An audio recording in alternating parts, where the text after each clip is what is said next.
এই ভাতা তার পরিবারকে পাইয়ে দিতে হবে, ছুটি ঘোষণা করতে হবে এবং মাতৃত্বকালীন ছুটি সমস্ত ধরনের লিভ দিতে হবে।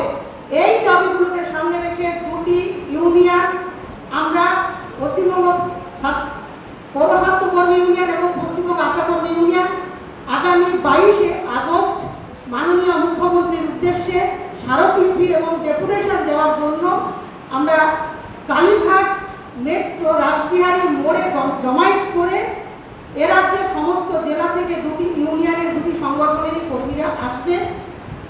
সাগর থেকে পাহাড় সমস্ত জায়গা থেকে আশাকর্মীরা তারা এই কর্মসূচিতে শান্তিপূর্ণভাবে, আমরা মানবিক যাত্রা নাম দিয়েছি, মাননীয় মুখ্যমন্ত্রীর উদ্দেশ্যে আমরা আমাদের স্মারকলিপি দেব।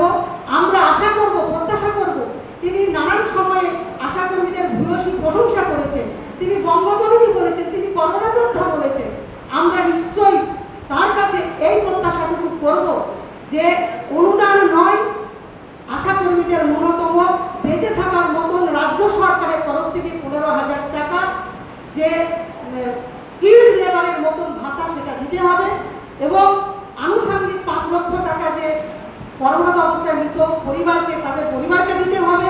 আমরা জানি এটা সেন্ট্রাল স্কিম হয়ে রাজ্যের দায়িত্ব আছে, তাহলে আজকে আমরা রাজ্য সরকারের কর্মী, আজকে যেভাবে এমএলএ এমপি সহ বিভিন্নভাবে পুজো প্যান্ডেলগুলোতে আজকে আপনারা সকলেই আমরা জানি যেভাবে পুজো প্যান্ডেলে টাকা দর কষার মতো দিয়ে দিচ্ছে, অথচ আমরা যারা কাজ করছি, যারা আমরা শ্রমিক, আমাদের পুজোর সময়ও আমাদের ছুটি নেই। তাহলে এই সব ক্ষেত্রেই আমাদেরকে যে বিভিন্নভাবে বঞ্চনার শিকার করছে, তাহলে সেই বঞ্চনার প্রতিবাদে আমরা আমাদের এই 22 তারিখের মানবিক যাত্রা আমরা দাবি করছি।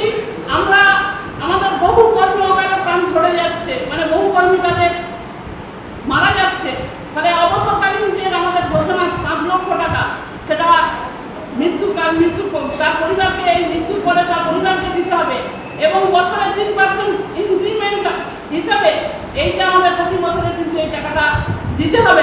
পশ্চিমবঙ্গ পৌর স্বাস্থ্যকর্মী কন্ট্রাকচুয়াল ইউনিয়ন এবং পশ্চিমবঙ্গ আশাকর্মী ইউনিয়নের পক্ষ থেকে এই মানবিক যাত্রায় অংশগ্রহণ করছি এবং এর প্রথম উদ্দেশ্য হচ্ছে আমাদেরকে কর্মীর স্বীকৃতি দিতে হবে। আজকে আমরা যারা কাজ করছি, আমরা আশাকর্মী হিসেবেও কিন্তু আমরা স্বীকৃত নয়, আরবানে আমরা যারা কাজ করি।